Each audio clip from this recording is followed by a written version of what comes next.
திருச்சிற்றம்பலம். ஹர பார்வதி பதே ஹர மகாதேவா. தென்னாடுடைய சிவனே போற்றி, எண்ணற்றவர்க்கும் இறைவா போற்றி. திருச்சிற்றம்பலம். ஒளியான திருமேனி உமைத்தான மிகமேவம் கழியாரவரும் யானை கடல் நாழோ மரவாமல் அழியாழோ மல்ல தூவும் அடியார்கள் உளமாற வழியாகும் வலிதாய வினை கூட நினையவே. திருச்சிற்றம்பலம். தில்லை குத்தபெருமான் திருவடிகளை சரணேற்கொண்டு குருமகா சன்னிதானங்கள் பொற்பாதம் பணிந்து அடியவர் பெருமக்கள் பொற்பாதம் பணிந்து இன்றைய சாத்திர சிந்தனையிலே துகளறு போதம் என்ற ஒரு அருமையான நூலை சிந்தித்து கொண்டிருக்கிறோம். சென்ற வாரம் ஆசிரியருடைய குறிப்பு, நூல் குறிப்பு, இதெல்லாம் நம்ம பார்த்தோம். துகள் அரு போதம் என்பதாக பார்த்தோம். துகள் என்பது குற்றம். இங்கே உயிர்களாகிய நமக்கு இருக்கக்கூடிய மலக்குற்றம். என்றைக்கு உயிர் உண்டோ அன்றே சகஜமாக இருக்கக்கூடிய ஆணவமலம், இதை நீக்கக்கூடிய, துகளை அறுக்கக்கூடிய போதம் என்ற சொல் ஞானம். இங்கே சிவ ஞானம், திருவருள் என்பதாக அமைந்த அற்புதமான ஒரு நூல் இந்த துகள் அரு போதம். இதை அருளி செய்தவர் சீர்காழி சிற்றம்பலநாடிகள் என்பவர். இப்படிப்பட்ட இந்த ஆசிரியர் மிக உயர்ந்த மேலான ஆச்சார். அவரை பற்றிய செய்திகளை எல்லாம் நாம் கண்டோம். இந்த துகளறு போதம் என்ற அந்த நூல் வழியாக பக்குவம் பெற்ற, ஆனால் இது எப்படிப்பட்ட ஒரு நூல் அப்படின்னா, பக்குவம் பெற்ற ஆன்மாக்கள். ஏன்னா பக்குவ நிலை, அந்த உயிர்கள் ஒரு பக்குவ நிலையை அடைதல், அதுக்கு பேர் சுத்த நிலை என்று சொல்வது. பொதுவாக இங்கே அவத்தைகள் சொல்லப்படுகிறது, தச காரியங்கள் சொல்லப்படுகிறது. உயிர்களுக்குரிய அவத்தைகள் என்ற மாத்திரத்திலே காரண அவத்தைகளாக, காரிய அவத்தைகளாக அமைந்துள்ளன. அப்போ அந்த அவத்தைனா வேற ஒன்றும் இல்லை, அனுபவம் தான். அந்த அவத்தை காரண அவத்தை என்ற மாத்திரத்திலே 3 வகையாக, சகலம், கேவலம், சகலம், சுத்தம் அப்படின்னு. கேவலம் என்ற சொல் நம்முடைய சைவ சித்தாந்தத்தில், என உலகியல்ல ஒரு பொருள், சைவ சித்தாந்தத்தில் அது வேறு ஒரு பொருளை குறிக்கக்கூடியதாக இருக்கும். உலகையெல்லாம் நம்ம பார்க்கும்போது ஐயோ கேவலமாக இருக்குது அப்படின்னு நம்ம சொல்லுவோம். அது ஒரு இழிவான ஒரு சொல்லாக, இழிவான பொருளை குறிக்கக்கூடியது. ஆனால் இங்கே கேவலம் என்பது தனித்து நிற்றல்.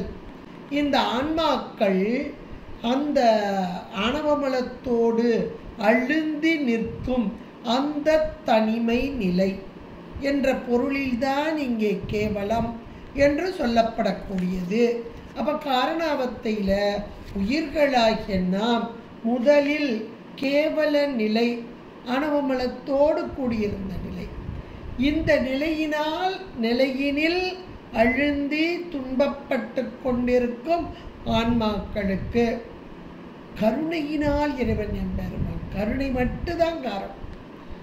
கருணை கொண்டு தனு கரணங்களை கூட்டி வைத்து, இந்த தனு கரணம் என்பது மாயையின் காரியம். மாயை என்ற ஒரு பொருள், அது ஒரு ஒளிப்பொருள்.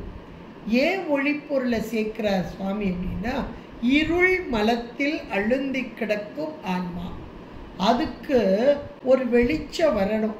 இப்போ சாதாரணமாக ஒரு அறை இருளாக இருக்கிறதுனா அந்த அறையில் இருக்கிற பொருள் என்ன அப்படின்னு பார்க்கணும். அந்த அறையை நம்ம உபயோகப்படுத்தினா கையில் ஒரு சின்ன விளக்கு அல்லது ஒரு டார்ச் லைட் வச்சு போகிறோம் இல்லையா, அது போல இந்த உடம்பு, அதான் உடம்பு என்பது ஒரு விளக்காக நம்முடைய அருளாளர்கள் எடுத்து கூறுவார்கள். திருமுறையாகட்டும், அந்த உடம்பு என்பது விளக்கணைய உடம்பு. எதற்காக? இந்த இருள் மலத்தில் அழுந்தி கிடக்கும் ஆன்மாக்களுக்கு உதவும் பொருட்டாக வந்த விளக்கணைய உடம்பு. அது கருவிக்கரணங்கள் எதிலிருந்து வருது? மாயை என்ற ஒரு ஒளிப்பொருள், அது ஒரு ஜடப்பொருள்.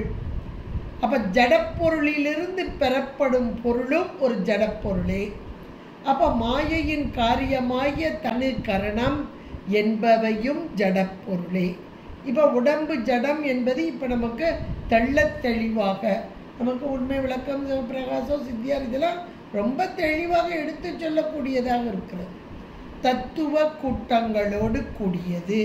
இந்த தத்துவ கூட்டங்கள் தான் 36 தத்துவங்களாக, 60 தாத்துவிகங்களாக, 96 தொக்கோடு கூடியது. இவை அத்தனையும் ஜடமே. இதை நம்முடைய நூல்கள் மிக தெளிவாக நமக்கு சொல்கிறது. இந்த நிலைதான், இந்த தத்துவங்களை இறைவன் கூட்டி வைக்கிறார். மாயையின் காரியமாகிய தத்துவங்கள் அது எப்படி கூட்டி வைக்கிறார்? கண்மத்துக்கு ஈடாக அவரவர் வினைவழி அவரவர் வந்தனர். வினை போகமே ஒரு தேகம் கண்டாய். இப்போ இந்த தத்துவ கூட்டங்களை எல்லாம் கண்மத்துக்கு ஈடாக இறைவன் எம்பெருமான் அந்தந்த உயிர்களுக்கு கால நியதி தத்துவங்களெல்லாம் பொருந்தும் வண்ணமாக அங்கே அமைத்து கொடுக்கும் அந்த நிலைதான் சகலம். இப்ப அவத்தையில காரண அவத்தை, அது கேவலம், சகலம், சுத்தம். கேவலம் என்பது அணுவமலத்தோடு தனித்து நிற்றல். இப்ப மாயா கண்மங்கள் கூட்டப்படுகிறது ஆணவமலத்தின் வலி அடங்குவதற்காக. மாயையும் கண்மமும் கூட்டப்படுகிறது. இது தன்னை கரண புவன போகங்கள். இந்த போகங்களை எல்லாம் அனுபவிக்கும் ஆன்மா. இது சகல நிலை ஆன்மாவுக்கு. இந்த சகல நிலையில் எதை அனுபவிக்குது? உலகத்தை அனுபவிக்குது. எதன் மூலமாக அனுபவிக்கிறது? உடம்பின் மூலமாக. தத்துவ கூட்டங்களாகிய உடம்பின் மூலமாக உலகத்தை அனுபவித்துக் கொண்டிருக்கும் ஆன்மா. இத்தனையும் பொய். பொய் என்பது நம்முடைய சைவ சித்தாந்தத்தில் நிலை இல்லாதது. இல்லாத பொருளை பற்றி ஒரு நாளும் நம்முடைய சைவ சித்தாந்தம் பேசாது. என்றைக்கும் உள்பொருளையே பேசும். இதற்கு சத்காரியவாதம் என்று பொருள். அப்ப உள்பொருள் என்றைக்குமே இருக்கக்கூடிய ஒரு பொருளை பற்றி தான் பேசும். அப்ப இங்க பொய் என்று வந்திருக்கிறதே, அப்படின்னா இங்கே சைவ சித்தாந்தம் சொல்லும் பொய் என்ற வார்த்தை ஒரு காலத்தில் தோன்றி, ஒரு காலத்தில் நின்று, ஒரு காலத்தில் அழியக்கூடியது. தோன்றி நின்று அழியும். இதற்கு பொய் என்பது பெயர். இந்த ஆன்மா தனக்குரிய வினைக்கு ஏற்ற உடம்பை இறைவன் கொடுக்க, இந்த போகத்தை அனுபவிக்க அனுபவிக்க ஒரு பக்குவ நிலை. இந்த வினைகள் எல்லாம் இங்கே வினைகள் ஈட்டுதல், வினையை கழித்தல், இதெல்லாம் நடந்துகிட்டு இருக்கு. ப்ராசஸ் நடந்துகிட்டு இருக்கு. ஏற்கனவே செய்த வினைகளிலிருந்து ஒரு பார்ட் கொடுக்கப்படுகிறது. வினையை கழிக்க வந்த ஆன்மா மீண்டும் மீண்டும் வினைகளை ஈட்டிக்கொண்டு இருக்கிறது. இந்த காலகட்டத்தில் வினைகளை நீக்கம் பெற பெற பெற ஒரு காலகட்டத்தில் உயிர் ஒரு பக்குவ நிலை. அப்ப பக்குவம் என்பது என்ன என்றால், உயிரின் அறிவில் இதுகாரும் மறைத்து கொண்டிருந்த ஒரு மலம், அந்த சகச மலம். அந்த மலம் தன் வலி குன்றுதல். அதனுடைய வலி இந்த ஆன்மாவை பற்றாது. அது நித்த பொருள், எப்பவும் இருக்கும். நமக்கு போற்று பொருள் கூட அழகான ஒரு வார்த்தையை சொல்வார். அது அப்படியே இருக்கும். ஆனா இது காரியப்பட்டு வராது. யாருக்கு? பக்குவிகளுக்கு, பக்குவம் பெற்ற ஆன்மாக்களுக்கு வலி ஒடுங்கி நிற்கும். இந்த நிலைதான் சுத்த நிலை. இப்ப கேவலம் என்பது ஆணவத்தோடு தனித்து நிற்ற நிலை. சகலம் என்பது இங்கே மாயை கண்மக்கு ஈடான தனு கரணங்களை பெற்று உலக போகங்களை அனுபவிக்கும் நிலை. ச கலம் கலையோடு கூடிய நிலை. அடுத்து இந்த ஆன்ம அறிவில் இருக்கும் அந்த இருள் மலம் தேய்ந்து வலி ஒடுங்கி அந்த நிலையிலே இறைவனோடு ஒன்றித்து இறை அருளை பெற்ற அந்த நிலை சுத்தம். இப்ப இந்த இடத்துல 3 காரண அவத்தைகள் பற்றி பார்த்துட்டோம். இதுல காரிய அவத்தைகள், காரண அவத்தைகள் 3, காரிய அவத்தைகள் 5. அது நனவு முதல்ல, அடுத்து கனவு, உறக்கம், பேர் உறக்கம், உயிர்ப்பு அடங்கு. இந்த தத்துவங்கள் எல்லாம் கூடி நின்று உயிருக்கு அறிவை விளைவித்து நின்ற ஒரு நிலை. 35 தத்துவங்களும் கூடி நின்று புருவ நடுவில் இருக்கிறது நனவு நிலை என்போம். அதுல ஒரு 10 கலண்ட போது 25ஓடு கூடியதுக்கு என்ன கனவு என்போம். அப்புறம் மிச்ச தத்துவங்கள் போய் இந்த இடத்துல வரும்போது அது உறக்கம் என்போம். அடுத்து பேர் உறக்கம், அடுத்து உயிர்ப்பு அடங்கல். புருடன், அந்த புருடன் மட்டும் தனித்து இருக்கிறது. இந்த புருடன்றது ஒரு தத்துவம். அந்த தத்துவம் புருட தத்துவம். இதெல்லாம் அப்புறம் நம்ம நல்ல விளக்கமாக படிப்போம், நல்ல விளக்கமாக மேற்கொண்டு படிப்போம். இந்த அளவில் தெரிஞ்சுக்கோங்க. காரிய அவத்தைகள் 5, காரண அவத்தைகள் 3, காரிய அவத்தைகள் 5. அடுத்து இந்த துகளறு போதம் என்ற இந்த நூல் எதை சொல்கிறது அப்படின்னு முதல்ல ஒரு கேள்வி. தசகாரியம் என்று சொல்லக்கூடிய 10 நிலைகள். தசகாரியம் அது நமக்கு சிவபிரகாசம் சித்தியாரிலாம் ரொம்ப அழகாக சொல்லப்பட்டு இருக்கிறது. இந்த தசகாரியங்கள் அதனை இந்த துகளறு போதம் மிக தெளிவாக நமக்கு 30 போன தடவை உள்ள பதிவில் நீங்கள் பாருங்கள், ஒரு டேபிள் காலம் மாதிரி கொடுக்கப்பட்டிருக்கும். அந்த டேபிள் காலத்தில் அதை எடுத்து நீங்கள் ஒரு இதில் எழுதி வச்சுக்கோங்க. ஏன்னா இந்த துகளறு போதும் அன்றன்றைக்கு உள்ள பாடல்கள் போடப்படும், அதுக்குரிய விளக்கங்கள் உங்களுக்கு கொடுக்கப்படும். அது சுசிலாமா அந்த இதெல்லாம் கொஞ்சம் நான் லேசாக ஹிண்ட் கொடுப்பேன், அவங்க போட்டு விடுவாங்க. இப்போ இந்த இடத்துல இந்த தசகாரியத்தை பற்றி 30 பாடல்களில் 30 அவதரங்களாக அப்படின்னு இங்கே சொல்லப்படுகிறது. அவதரம் என்பது இங்கே அனுபவமாக இங்கே சொல்லப்படுகிறது, அவதரமாக சொல்லப்படுகிறது. அது என்ன அப்படின்னா 30 பாடல்கள். அந்த 30 பாடல் போன தடவையே இங்கே நம்ம சொன்னோம். எது அப்படின்னா இங்கே தத்துவ ரூபம், தத்துவ தரிசனம், தத்துவ சுத்தி, ஆன்ம ரூபம் வரைக்கும் 4 நிலை. அந்த 4 நிலையும் பூதப்பழிப்பு முதல் ஞான தரிசனம் ஈராக 3வது பாடல்லேருந்து 15வது. இப்போ நீங்கள் இதை ஜஸ்ட் தெரிஞ்சு வச்சுக்கோங்க. அப்புறம் பாடல் வரும்போது தான் உங்களுக்கு டீட்டெயிலாக புரியும். நான் ஒரு லேசாக அதை ஹிண்ட்டு தான் கொடுக்குறேன், ரொம்ப டீப்பாக அதை சொல்லலை இப்போ. ஆனால் தசகாரியங்கள்னால் என்னன்னு இப்போ கொஞ்சம் ரொம்ப விளக்கமாக இல்லை, கொஞ்சம் விளக்கமாக சொல்லிட்டு போக போகிறேன்.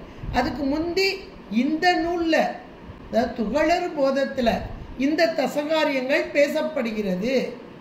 அப்போ தசகாரியங்கள் எப்படி பேசப்படுகிறது அப்படின்றத அந்த டேபிளர் காலம் உங்களுக்கு உணர்த்தும். அதை நீங்கள் கொஞ்சம் எடுத்து பார்த்துக்கோங்க. அப்போ அந்த 13 பாடல்கள் அது சொல்லப்படுகிறது. தத்துவ ரூபம், தத்துவ தரிசனம், தத்துவ சுத்தி, ஆன்ம ரூபம். 3வது பாடல்ல இருந்து 15வது செய்யுள் வரை அது சொல்கிறது. பூதப்பழிப்பு முதல் ஞான தரிசனம் ஈராக அப்படின்றது. அடுத்து சிவரூபம், ஆன்ம தரிசனம். சிவரூபம், ஆன்ம தரிசனம். இது 16வது செய்யுள்ளிருந்து 18 வரைக்கும், 16, 17, 18 வரைக்கும் பறை தரிசனம் முதல் பறை போதம் ஈராக அங்கே சொல்லப்படுகிறது. அடுத்து ஆன்ம சுத்தி சிவ தரிசனம். ஆன்ம சுத்தி சிவ தரிசனம் 19, 20, 21 வரைக்கும். சுத்த பரா யோகம் முதல் பறையில் அதீதம் ஈராக. இதெல்லாம் நம்ம பாடல் வரும்போது நல்ல தெளிவாக பார்ப்போம். அடுத்து சிவ யோகம் சுத்த அவத்தை முதல் பரமானந்த யோகம் வரை 22 முதல் 27 வரைக்கும். அடுத்து சிவ போகம் பரமானந்த போகம் முதல் பரமானந்த அவசம் வரை 28லேருந்து 30 வரை. அப்போ 30 வரைக்கும் உள்ள அந்த பாடல்கள் எல்லாம் செயல்கள் எல்லாம் இந்த தசகாரியத்தை மிக தெளிவாக நமக்கு எடுத்து உரைக்கக்கூடியதாக இருக்கிறது. இங்கே எடுத்தோடனே நமக்கு அது வருது.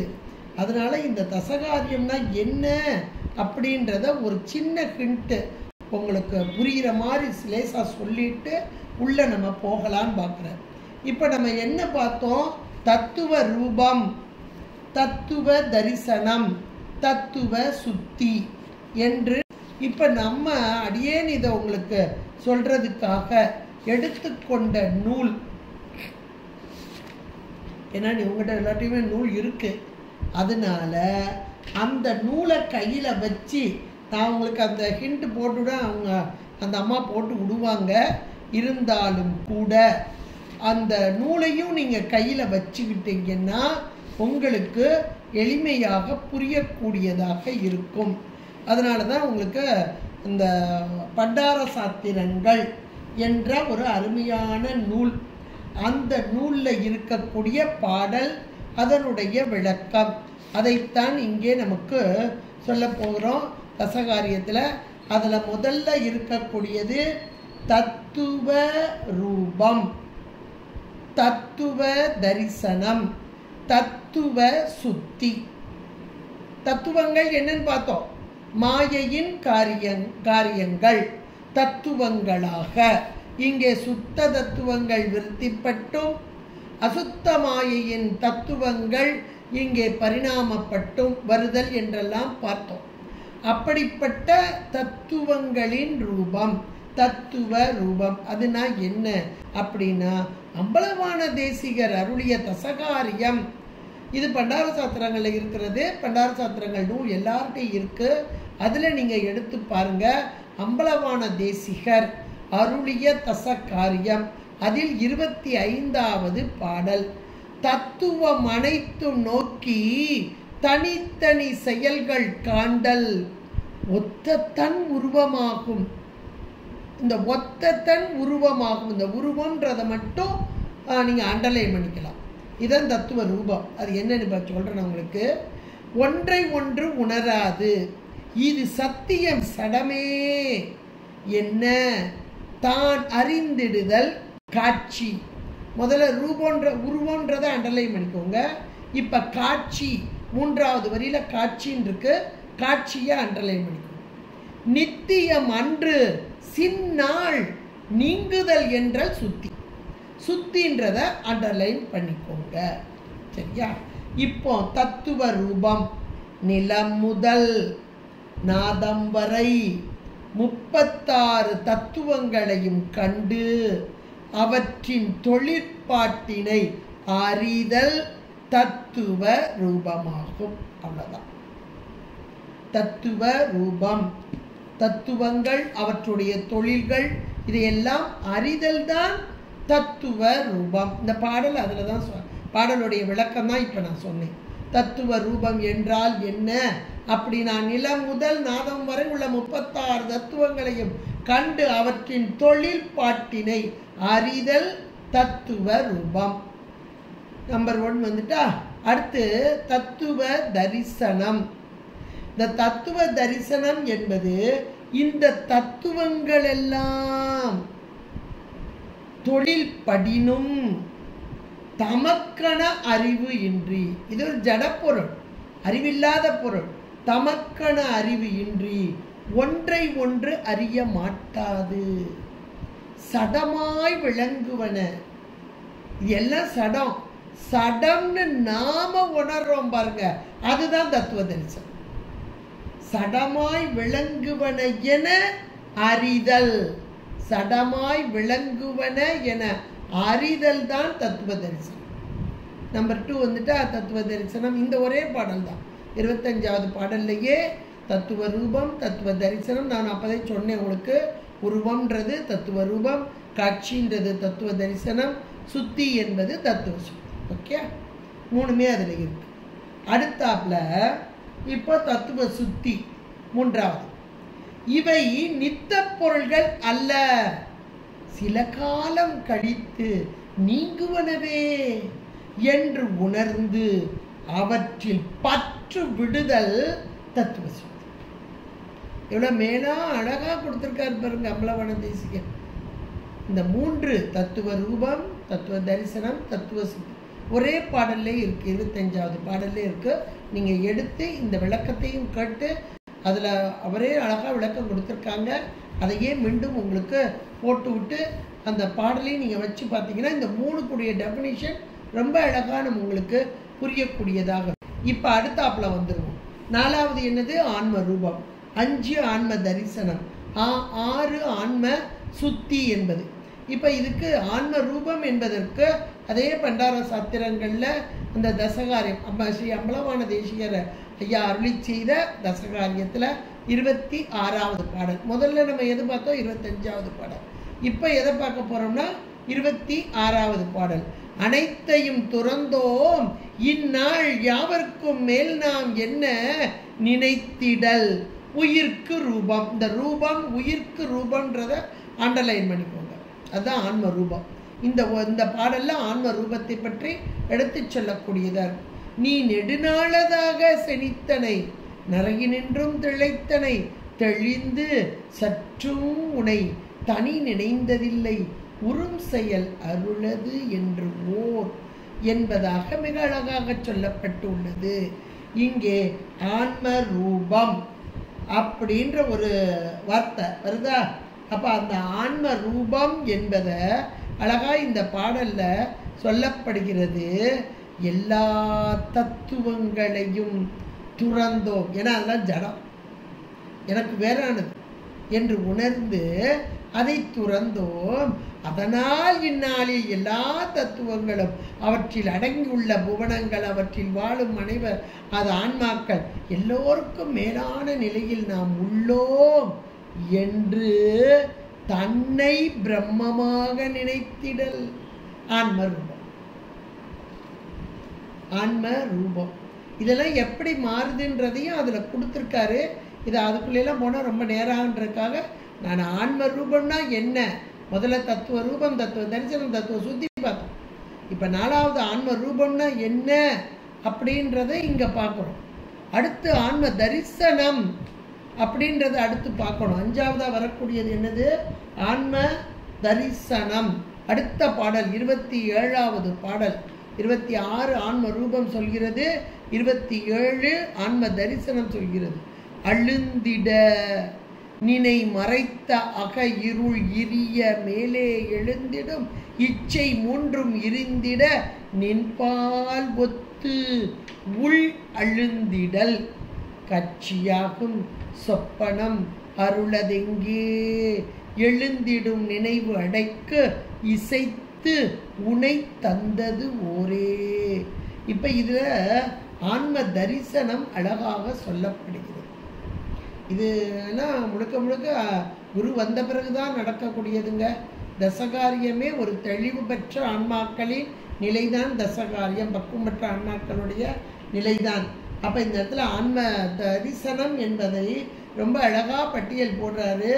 ஆன்மா தன்னுடைய அறிவு இச்சை செயல்களின் சுதந்திரம் இன்மையை, சுதந்திரம் இல்லாத ஒரு தன்மை, அதனை உணர்ந்து அருளின் மேன்மையை அறிதல்.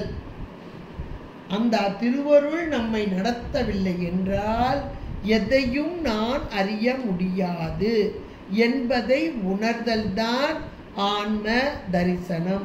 முதல்ல தன்னையே பிரம்மமா நினைச்சுக்கிட்டு இருந்துச்சு ஆன்ம ரூபத்துல. இப்போ அந்த அருள் நம்மிடம் இருந்து செயல்படவில்லை என்றால் எந்த ஒன்றும் என்னால் செயல்பட முடியாது என்பதை உணர்ந்த நிலைதான் இங்கே ஆன்ம தரிசனம் என்று சொல்வது. அடுத்து ஆன்ம சுத்தி அப்படின்னு வரணும் இல்லையா? அதுக்கு 29வது பாடல் அப்படியே வரிசையா கொண்டு வர்றார். உலகினை விளக்கா நிற்கும் உயர் கதிர் ஒளியது ஆகி இலகிய கண் அச்செய்தி விளக்கிடா போல ஞானம் நிலவிடும் உயிர் அச்செய்தி நிறுத்திடா அதுவேயாக குலவிடல் துரியம் சுத்தி கொள்ளும் மேல் சிவமது ஆகும். இது இந்த பாடல்ல நின்மல அவத்தைகள் என்று சொல்லக்கூடிய, அப்பதான் நம்ம காரிய அவத்தைகள் பார்த்தோம் 5. அந்த காரிய அவத்தைகள் 5 என்பது நனவு, கனவு, உறக்கம், பேர் உறக்கம், உயிர் படங்கள் பார்த்தோம்.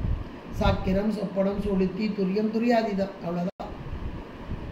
அதுல நின்மலம் அப்படின்னா அந்த மேலான நின்மலம், மலக்கலப்பு இல்லாத சுத்த நிலையில் உள்ள 5 அவத்தைகள். அதனோடு சேர்த்து தான் சொல்றார். அதை இது உடனே புரிகிறதுன்றது கொஞ்சம் கடினம். ஆனால் முதல்ல தசகாரியம்னா என்னன்னு முதல்ல தெரிஞ்சுக்கணும்.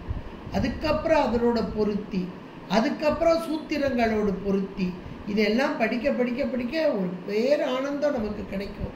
இது ஒரு சுசிலாமா சொன்ன மாதிரி இது கண்ணை கட்டி காட்டில் விட்ட மாதிரி இருக்குமா அப்படின்னாங்க. இன்னும் நான் இன்னைக்கு காப்பிச்சியில் தான் எடுக்கணும்னு நினச்சேன். ஆனால் தசகாரியம்னா என்னன்னு கொஞ்சமாவது கொடுத்தாதான் உங்களுக்கு உள்ளே போனால் ஓரளவுக்கு புரியும். அதுக்காக தான் ஒரு சின்ன விளக்கமாகத்தான், ரொம்ப பெரிய விளக்கம்லாம் நம்ம சொல்லலை. அதனால் இந்த இடத்துல ஆன்ம சுத்தி, ஆன்ம தரிசனம்னா என்னன்னு பார்த்தோம். ஆன்ம ரூபம், ஆன்ம தரிசனம். இப்போ இந்த இடத்துல ஆன்ம சுத்தி அப்படின்றத ரொம்ப அழகா சொல்லியிருக்கிறார். தனக்கொரு செயலும் இல்லை, தனக்கென்று ஒரு செயலும் இல்லை, எல்லாம் அருளின் செயலே என நிற்பது தன் செயல் நீத்து இறை பணியில் அப்படியே நிற்றல். இதுதான் ஆன்ம சுத்தி. இந்த ஆன்ம சுத்தி தான் தன்மணி நீத்தல் அப்படின்றது ரொம்ப அழகா நமக்கு சொல்லக்கூடியதாக இங்கே சொல்கிறது. அந்த பாடல் தான் இந்த 29வது பண்டார சாத்திரங்களில் இருக்கக்கூடிய தசகாரியத்தில் 29வது பாடல். எடுத்து அந்த பாடலையும் கையில் எடுத்து இதையும் நீங்கள் கேட்டீங்கன்னா உங்களுக்கு எளிதாக புரியும். சரியா? இப்போ ஆன்ம ரூபம் பார்த்தோம், ஆன்ம தரிசனம் பார்த்தோம், ஆன்ம சுத்தி பார்த்தோம். அது இன்னும் மிச்சம் என்ன இருக்குது? 4 இருக்கு. சிவரூபம், சிவ தரிசனம், அடுத்து சிவ யோகம், சிவபோகம். அதுக்கு நல்ல ஒரு அற்புதமான ஒரு விளக்கம் அவரே அழகா கொடுத்திருக்கிறார். சிவரூபம் குருவுடைய உபதேசம். அந்த குருவுடைய உபதேசம் அப்படியே வந்து இந்த ஆன்மாக்களுக்கு கிடைத்து, உபதேசத்தால் உபதேசம் கிடைக்கப்பெற்ற அந்த ஆன்மாக்கள் அதுவரைக்கும் தன்னையே மேலாக நினைந்து கொண்டிருக்கும். இந்த குருவோடைய உபதேசம் கிடைத்த மாத்திரத்தில் இப்ப இறைவனை உணர்ந்து கொள்ளும் தன்மையை அடையும். ஆகா, இறைவன் தானே இத்தனையும் செய்து கொண்டிருக்கிறான், நம்மையே மேலாக நினைத்தோமே என்ற ஒரு உணர்வு மேலிடும். அதுதான் இங்கே சிவரூபமாக. அது 33வது பாடல். பித்ததாய் உளத்தின் நின்ற பிரிவு இருள் அகல, பிரிவு இருள் அகல, ஞான வித்ததாய் நிற்கும் வீரம் விட்டு அருள் இச்சை மேவ வைத்தது ரூபமாகும். வரும் அருள் செயலதாக ஒத்தது காட்சியாகும். உயர் சிவம் அதற்கு தானே. அப்ப சிவரூபம், சிவ தரிசனம், இது ரெண்டுமே இங்கே பெறப்படுகிறது இந்த 33வது பாடலில். அது எது அப்படின்னா குருவுடைய உபதேசம். அந்த உபதேசம் பெற்ற அந்த ஆன்மா அது ஒரு பக்குவ நிலையில் உள்ள ஆன்மா. அந்த ஆன்மா இறைவன் எம்பெருமானுடைய முதன்மை, எல்லாம் அவனே, அவன் அன்றி ஒரு அணுவும் அசையாது என்பதை உணர்ந்து அவனுடைய அருள்தானே நம்மை நடத்தி கொண்டிருக்கிறது. முதலில் வினைக்கு ஈடாக நம்மை செலுத்திய அந்த அருள் இப்போது வினை இருவினை ஒப்பு மலபரி பாகம் வந்தபோது இறைவனை நோக்கி செலுத்துகிறது என்று அந்த அருளின் மீது இச்சை கொள்ள ஆரம்பித்து, அந்த விருப்பம் வந்துடும். ஆகா, இந்த அருள் தானே என்னை நடத்துகிறது, இதுகாரும் உலகத்தை காட்டியது, இந்த உலகம் பொய்ப்பொருள் என்பதை உணர்ந்த மாத்திரத்தில் அதுவும் ஒரு பக்குவ நிலையில் நமக்கு உணர்த்தும். திருவருள் உணர்த்தாம நாம உணர ஒரு காலம் உடைய. அதான் தசகாரியங்கள் என்பதே பக்குவம் பெற்ற ஆன்மாக்களுக்கு. இப்ப அந்த திருவருளின் தன்மையை உணர்ந்த மாத்திரத்தில் இந்த உயிர் அந்த அருளின் மீது இச்சை கொள்ளும், பெரு விருப்பம் கொள்ளக்கூடியதாக நிற்கும். அப்ப இந்த நிலை வரும்போதுதான் அங்கே சிவரூபம். அந்த சிவரூபம் எப்படி காட்சிப்படும்? இதுகாரும் உயிர்க்கு உயிராக இருந்து செலுத்திய சிவம் சகலவர்க்க ஆன்மாக்களாகிய நமக்கு மானுடை சட்டை தாங்கி குருவாக காட்சிப்படும். இது நம்ம அருளாளருடைய வாழ்க்கையில எல்லாம் எடுத்து வச்சு பார்த்தா எளிதாக புரியக்கூடியதாக இருக்கும். ரூபமாக, சிவரூபமாக இந்த திருவருள் மீது பற்றுக்கொள்ள ஆரம்பித்த மாத்திரத்தில் உள்ளிருக்கும் சிவம் வெளிப்பட்டு, இப்போ வெளிப்பட்டாதான் நமக்கு இப்பதான் தெரியும். முதல்ல வந்தா கூட நமக்கு தெரியாது. அதுக்கு கூட நம்ம மறைஞான சம்பந்த பெருமான் பட்டக்கட்டையில் பகல் குருடு ஏகுதுபார் என்ற சொன்ன மாத்திரத்தில் எத்தனையோ பேர் அங்கே இருக்கிறார்கள். எல்லாருக்குமா அது புரிஞ்சுது? பக்குவம் பெற்ற ஆன்மாவாகிய உமாபதி சிவத்திற்கு மட்டும்தான் அதை உணர்ந்தார். அப்படியே இறங்கினார் இவருடைய திருவடிகளில் விழுந்தார். அப்ப அந்த உணர்தல், இந்த மானுட சட்டை தாங்கி வந்த ஆன்மா சாதாரணமானதல்ல, சிவமே. கண்ட கரையும் கண் நுதலும் மறைத்து வந்த சிவமே, அடியேனை உணர்த்தும் பொருட்டாக வந்த நிலை, சிவரூபமாக வந்த நிலை. இதுதான் இங்க சிவரூபம் என்று சொல்லப்படக்கூடியதாக இங்கே இருக்கிறது. இந்த பாடலையும் படிச்சுட்டு இந்த விளக்கத்தையும் நீங்க புரிஞ்சுக்கினா அழகா உங்களுக்கு புரியக்கூடியதாக இருக்கும். அடுத்து சிவ தரிசனம். இப்படி இந்த அருளின் மீது அப்படியே இச்சை கொண்டு அந்த சிவரூபத்தில் சிவரூபத்தை கண்டு அது குருவாக வந்தது சிவமே என்று அந்த உணர்ந்த ஆன்மா அப்படியே அதுல அருள்ல அடங்கி நிற்குமா. அந்த அடங்கி நிற்கவே இந்த ஆன்மாவுக்கு அது காட்சிப்படும். அடங்கி நிற்ற போது எதுல? அருளில். அருளில் இந்த ஆன்மா அடங்கி நிற்ற போது இந்த ஆன்மாவுக்கு அந்த சிவம் காட்சிப்படும். அதுதான் சிவ தரிசனம். சிவ தரிசனம் காண முடியுமா என்றால் முடியும். தரிசனம் கண்டார்க்கு மறுஜனனம் இல்லை என்று சொல்வார்கள். அப்ப தரிசனம், இதுல கூட நமக்கு மணிவாசகர் நிறுத்த தரிசனம் அப்படின்னு ஒரு பகுதி கொடுத்துருக்காரு. எதுன்னு தேடி பாருங்க திருவாசகத்துல. ஏன்னா என் கருத்துரையை படிக்க அடிக்கடி சொல்லுவேன். அது மாதிரி நிறுத்த தரிசனம்.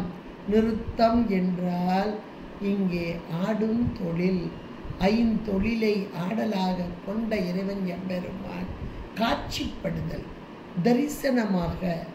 அப்ப அந்த தரிசனத்தை உணர்ந்தோர்கள் எத்தனை பேர். இப்ப தைப்பூசம் வந்துச்சு, நிறைய பேர் கேட்பாங்க தைப்பூசம்னா என்னங்க அப்படிம்பாங்க. அதுக்கு நிறைய விளக்கம் இருக்கு. பூசம் என்பது பௌர்ணமி, தை மாதத்தில் வரக்கூடிய பௌர்ணமி நன்னாளோடு கூடிய ஒரு நாள், நல்ல நாள். ஏராளமான நிகழ்வுகள் இன்றைக்கு நிகழ்ந்திருக்கிறது. அதுல முக்கியமான ஒரு நிகழ்வு என்ன என்றால் பதஞ்சலி வியாக்கிரபாதருக்கு நிறுத்த தரிசனம் காண்பித்த நாள் தைப்பூச நன்னாள்.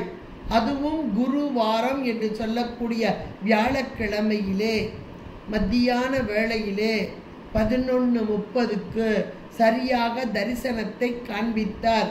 யாருக்கு? பதஞ்சலி வியாக்கிரபாதருக்கு. எந்த இடத்தில்? தில்லை வனத்திலே. இவர்கள் கண்ட காட்சியை உங்களுக்கு என்ன வேணும்னு கேட்க, இதே தரிசன கோலத்தோடு இங்கேயே இருந்து அருள் பாலிக்க வேண்டும், வரக்கூடிய அத்தனை ஆன்மாக்களும் பேறு பெற வேண்டும் என்று அவர்கள் கேட்டுக்கொள்ள இன்று அளவும் அங்கே ஆடிக்கொண்டிருக்கிறார் அந்த குத்தபெருமான். அந்த நாள் தைப்பூசம். தரிசனம் காண முடியுமோ என்றால் முடியும். எந்த ஆன்மா அந்த திருவருளோடு அடங்கி நிற்கிறதோ அந்த அடங்கிய நிலையிலே இறைவன் காட்சிப்படுவார். அதுதான் இங்கே சிவ தரிசனமாக. அடுத்தாப்புல இன்னும் சிவ யோகம் சிவ போகம். 9வது சிவ யோகம், 10 சிவபோகம். 34வது பாடல். சக்தியின் செயல்களெல்லாம் தற்சிவம் அதனுக்கு இன்றாய் ஒத்திடல் உணர்வழித்தல் உயர் சிவ யோகமாகும். சிவயோகம் ஆகும். பித்ததுவாகி சற்றும் பின்னமதற்று தன்னுள் வைத்து உயிர் போகமாக வளர்தல். ஆறாமை தானே, நல்ல ஒரு வார்த்தை. ஆறாமை போதும்னு அமையாது. அந்த சிவபோகம் எப்படிப்பட்ட இருக்கு? எல்லை இல்லை நின் கருணையம்பிரான் ஏது கொண்டு நான் ஏது செய்யணும், இன்னும் வேணும் இன்னும் வேணும்னு அதில் அழுந்தி அப்படியே அதில் உட்கார்ந்துருக்கு. ஆறாமை எல்லையற்ற இன்ப நிலை என்பதாக ஆறாமை தானே சிவபோகத்துக்கு சொல்லப்பட்டது. அப்ப சிவயோகம் இது பாடல் 34. அப்ப சிவயோகம் என்பது சக்தியின் செயல்களெல்லாம் அதற்கு மேலாய் விளங்கும் சொரூப சிவத்திற்கு இல்லை என உணர்ந்து ஆன்மாவாகிய தானும் தன் செயல் அற்று ஒத்து விளங்குதலும் சிவஞானமே தன் உணர்வாய் வழங்க பெறுதலும் உயர்ந்த சிவயோகம் ஆகும். சிவயோகம் அதுக்கு அழகான ஒரு டெஃபினிஷன். இதுவே சிவயோகம். அடுத்தாப்புல சிவபோகம். போகம்னா அனுபவிக்கிறது. அப்படியே சிவயோகம்னா ஒன்றித்து நிற்றல், போகம்னா அனுபவிக்கிறது. அது கொடுக்கும் பொருள், இன்பத்தை பேரின்பத்தை கொடுக்கும் பொருள், அனுபவிக்கும் பொருள் உயிர். அப்ப அந்த சிவத்தின் மீது பேரன்பு கொண்டு சிறிதும் வேற்றுமை இன்றி சிவ பேரின்பத்தை தன்னுள் வைத்து அதுவே உயிராகிய தனக்கு போகமாக வளர்ந்து எல்லையின்றி பெருகுதலே தெவிட்டாத சிவபோகம் ஆகும். தெவிட்டாத சிவபோகம். இன்னைக்கு திருவாசகத்தை படிக்கும்போது நம்ம அர்த்தம் சொல்றோம். தெவிட்டாத இன்பம். தெவிட்டிட்டுன்னா உவட்டா உபதேசம் புகட்டியன் செவியில் பா பிராட்டி. உவட்டிட்டுனா உள்ளே போனது வெளியே வந்துடும். அப்போ அந்த இன்பத்தை அனுபவிக்க அனுபவிக்க அது தெவிட்டாத இன்பமாக எல்லாம் கலந்தாச்சு. பால் கலந்து தேன் கலந்து எல்லாம் கலந்தாச்சு. என் ஊன் கலந்து உயிர் கலந்து உவட்டாமல் இனிப்பதுவே. எவ்வளோ ஒரு அருமையான வார்த்தை பாருங்க. அதுதான் இங்க சிவபோகமாக, தெவிட்டாத சிவபோகமாக உயிராகிய தனக்கு போகமாக வளர்ந்து எல்லையின்றி பெருகுதலே தெவிட்டாத சிவபோகம் அப்படின்னு இந்த 34வது பாடல் நமக்கு அழகாக எடுத்து சொல்லக்கூடியதாக இருக்குது. இப்போ 10 காரியம், தச காரியம் என்று சொல்லக்கூடிய 10 காரியங்கள் 10ஐயும் இங்கே பட்டியல் போட்டு சொல்லியாச்சு. உங்களுக்கு அதில் நான் கொஞ்சம் ஹிண்ட்டு எழுதி வச்சிருக்கிறேன். அதனால் அதை சுசிலாமா போட்டு விடுவாங்க. அதையும் வச்சு பண்டார சாத்திரங்களை வச்சு அவத்தைகள் காரண அவத்தைகளை ரொம்ப விளக்கமாக நான் உங்களுக்கு சொல்லலை. அவத்தைகள் அது காரணமாக காரியமாக, காரணத்தில் 3 நிலையாக, கேவலம் சகலம் சுத்தமாக, காரியத்தில் 5ஆக, அதுலேயும் கூட ஒவ்வொன்றுலேருந்து வருது. இப்போ இந்த பாடலுக்குள்ளே போகும்போது அதை விளக்கமாக இந்த பண்டார சாத்திரம் சிவப்பிரகாசத்தோடு கூடி அடியேன் உங்களுக்கு விளக்கமாக சொல்கிறதுக்கு சுவாமி திருவருள் கூட்டுவார், இல்லைன்னு சொல்லலை. இப்போ ஃபண்டமெண்டலான ஒன்றை நீங்கள் உணர்ந்துக்கிட்டீங்கன்னா அடுத்து இந்த செயலுக்குள்ளே கையை பிடிச்சு கூட்டு போகும்போது உங்களுக்கு மலைப்பு இல்லாமல் இருக்கும் என்பதற்குத்தான் இந்த தசகாரியம். இப்போது அவத்தைகளையும் தசகாரியத்தை இங்கே பட்டியல் போட்டு இந்த நூலோடு ஒப்பிட்டு இந்த நூலில் உள்ள சொன்னாதான் உங்களுக்கு புரியக்கூடியதாக இருக்கும், இல்லைன்னா புரியாது. அதுக்காக அந்த நூலோடு ஒப்பிட்டு உங்களுக்கு நூல் அந்த செய்யுளையும் சொல்லி அந்த விளக்கத்தையும் உங்களுக்கு எடுத்து சொல்லியாச்சு. அதனால் இதை தயவுசெய்து ஒரு தடவை மீண்டும் மீண்டும் ஒரு தடவை 2 தடவை கேட்டு இந்த தசகாரியத்தை எழுதிக்கங்க. என்னன்றது தத்துவ ரூபம் ஒவ்வொன்றுக்கும் ஒரு விளக்கம் கொடுத்துருக்கேன். தத்துவ ரூபம் என்றால் என்ன, தத்துவ தரிசனம் என்றால் என்ன, தத்துவ சுத்தி என்றால் என்ன, அடுத்து ஆன்ம ரூபம், ஆன்ம தரிசனம், ஆன்ம சுத்தி, அடுத்து சிவ ரூபம், சிவ தரிசனம், சிவ யோகம், சிவபோகம். அப்போ 10 காரியங்களும் பட்டியலிடப்படுகிறது. இப்போ இந்த 10 காரியங்களும் ஒன்னோடொன்று எப்படி பிணைந்து எப்போ கிடைக்குது அப்படின்றதெல்லாம் இப்போ நூலுக்குள்ளே போகும்போது அழகாக வந்துடும். நமக்கு 2வது சாத்திரத்துலேயும் கொடுத்துருக்கிறார். இப்போமே நம்ம சொல்லும்போது அது கொஞ்சம் குளறுபடி ஆயிடக்கூடாது. முதல்ல இது என்ன அப்படின்றத நம்ம தெரிஞ்சுக்கணும். அடுத்தாப்புல இதில் முக்கியமான ஒன்று என்ன அப்படின்னா, இந்த தத்துவங்கள், இந்த உடம்பு தத்துவ கூட்டங்களால் ஆனது அப்படின்னு நமக்கு எப்போ தெரியும் அப்படின்னு ஒரு சிந்தனையை ஓட்டிப்பார், சிந்திச்சுப்பார். முதலே நமக்கு தெரிஞ்சிச்சா? இப்போ வேற ஒன்றும் இல்லை, ஒரு 10 வருஷத்துக்கு முந்தினா ஒன்றுமே எனக்கெல்லாம் தெரியாது, என்னன்னே தெரியாது. சைவ சித்தாந்த நூல்கள் படிக்க ஆரம்பிக்கவே இல்லை, ஒன்றுமே தெரியாது. வேணா வேறு திருவாசகம் படித்தோம், திருவாசகம் பொருளாக தெரியாது, கடன் ஒப்பிச்சோம், அவ்வளவுதான். இன்றைக்கு சைவ சித்தாந்த நூல்கள் இப்படி அழகா பட்டியல் போடும்போது தான் 3 பொருள்களுடைய அந்த தன்மை இயல்புகள் இதெல்லாத்தையும் சொல்லும்போது தான் ஆகா, இன்றைக்கு உடம்பு கொடுக்கப்பட்டிருக்கிறது. உடம்பை கொடுத்தவர் யார்? இறைவன். பெற்றோர், பெற்றவர்கள், இறைவனிடமிருந்து பெற்றவர்கள். அது கேவல நிலையில் ஆணவ மலத்தோடு கூடிய உயிர்களுக்கு ஒன்றையும் அறியாமல் நிற்க அந்த நிலையிலே கொஞ்சம் வெளிச்சம் வரணுன்றதுக்காக ஒரு சின்ன விளக்கை போன்ற இந்த உடம்பு. அப்ப இந்த விளக்கு என்பது சிறிதளவே நமக்கு வெளிச்சத்தை தருதலும் விளக்கத்தை தருதலும், அந்த சிறிதளவு வெளிச்சம் வர்றதுனால இருள் அதிகமாக இருப்பதால் இந்த நேரத்தில் ஒரு மயக்கம், ஒரு திரிபு எல்லாம் வந்து மயக்கம், ஒரு பொருளை வேறு ஒன்றாக திரிபு காட்சியாக, ஐய காட்சியாக, தெளிவு காட்சி கிடைக்காது. அப்ப இந்த உடம்போடு கூடி இருக்கும்போது நமக்கு தெளிவு காட்சி கிடைக்குமானா கிடைக்கவே கிடைக்காது. இந்த உடம்பு நான் அல்ல அப்படின்ற ஒரு உணர்வு எப்ப ஏற்படும்? இந்த நூல் வழியாக உபதேசங்கள்லாம் கேட்டு வச்சு சிந்திச்சு வரும்போது ஆகா, இந்த உடம்பு நான் அல்ல அப்படின்ற உணர்வு வரும்போது, உடம்பை விட்டுட்டு நம்ம போகலை, உடம்போடு தான் இருக்கோம், உலகத்தோட தான் இருக்கோம். இருந்தபோது உடம்பு நானல்ல என்ற உணர்வு மேலிடும் போது இப்பொழுது ஒரு காட்சி, என்ன காட்சி வரும்? அருள் காட்சி, அவர் வெளிச்சம். இப்போ இந்த வெளிச்சம் எப்படிப்பட்ட வெளிச்சம்? இதுகாரும் ஒரு விளக்கு, சின்னதான ஒரு விளக்கு, மங்களான வெளிச்சம்.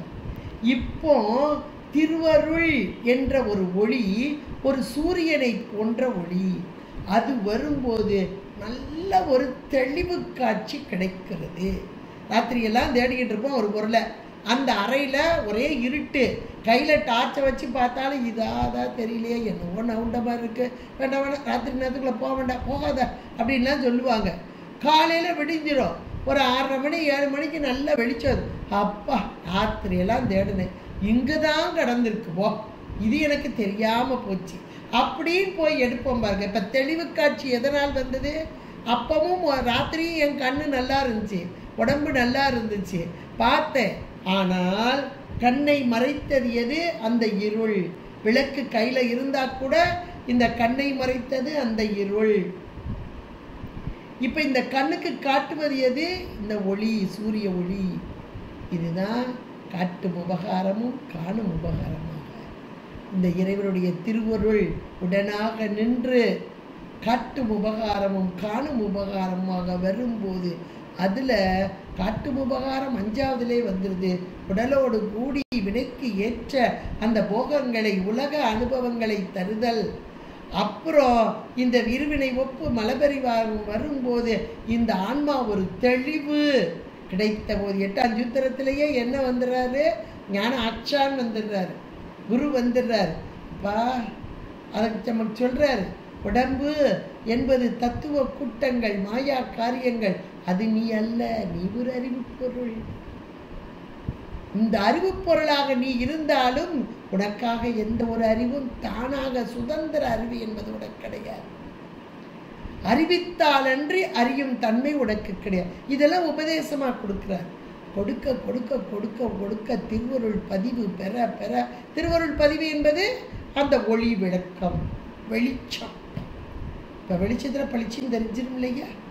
அந்த திருவருளோடு கூடிய அந்த நிலையிலே இந்த உயிர்கள் எப்படி ஒரு பக்குவ நிலையை அடையும் போது, இப்போ இதுகாரும் உள்ளிருந்து நடத்திய சிவம் முன்னாடி வந்தப்ப இதுவே சிவம், இதுவே என்னை நடத்தியது. முதல்ல ரூபமாக, அப்புறம் தரிசனமாக, அப்புறம் அது மேலே கொண்ட அன்பினால் யோகமாக போகமாக உள்ளதா. இப்போ 10 நிலையும் நமக்கு கிடைக்கும். அப்போ சகலம் என்றது கலைகளோடு கூடியது. இது மாயையின் காரியமாக இருந்தாலும் இந்த மாயா காரியம் கூட்டப்பட்ட போதுதான் விளக்கம்.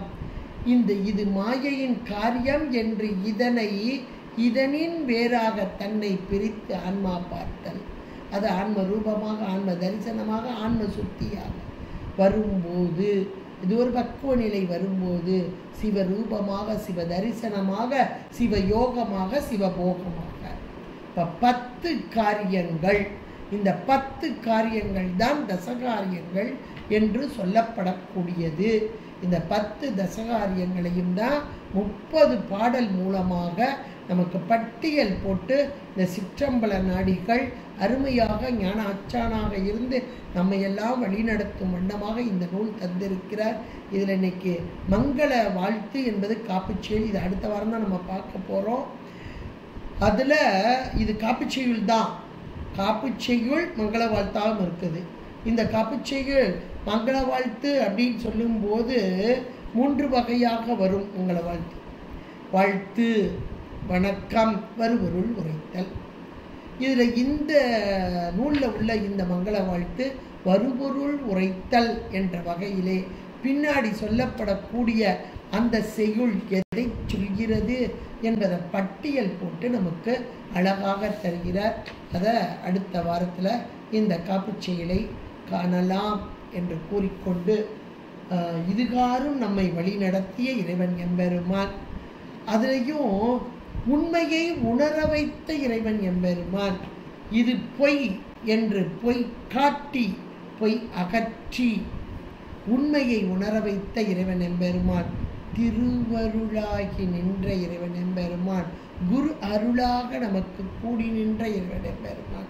அந்த குருவருளும் திருவருளும் கூடி நிற்க இந்த நூல் வழியாக உண்மையை உணர்ந்து மேலான பரம்பொருளை அடைவோம் என்று கூறிக்கொண்டு உங்களிடமிருந்து விடைபெறுகிறேன். நன்றி, வணக்கம், திருச்சிற்றம்பலம். நன்றி நன்றி நன்றி. தென்னாடுடைய சிவனே போற்றி, எந்நாட்டவர்க்கும் இறைவா போற்றி, ஈசனடி போற்றி, எந்தையடி போற்றி, தேசனடி போற்றி, சிவன் சேவ